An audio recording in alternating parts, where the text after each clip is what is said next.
माझं नाव रोहिणी अनुकुशवा. माझं शाळेचं नाव पी.एम.सी. जिल्हा परिषद प्राथमिक शाळा नवीन वस्ती राळेगाव. मी तुम्हाला भुकेला पक्षी ही गोष्टी सांगणार आहे. खिडकीवर एक छोटासा पक्षी बसला होता. खिडकीवर छोटासा एक पक्षी बसला होता. तो थकलेला होता.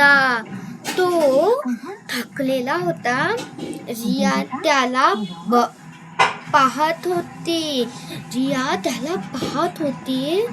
तिला काहीतरी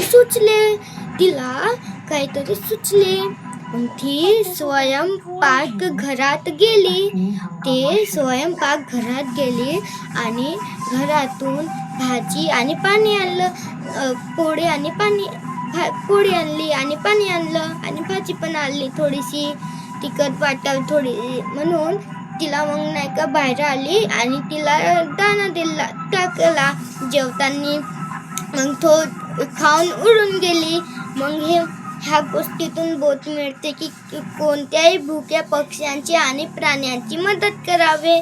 आता प्रश्न, पक्षी का आला होता? रियाने काय केले? पक्ष्याला कसं वाटलं? आणि शेवटाने धन्यवाद.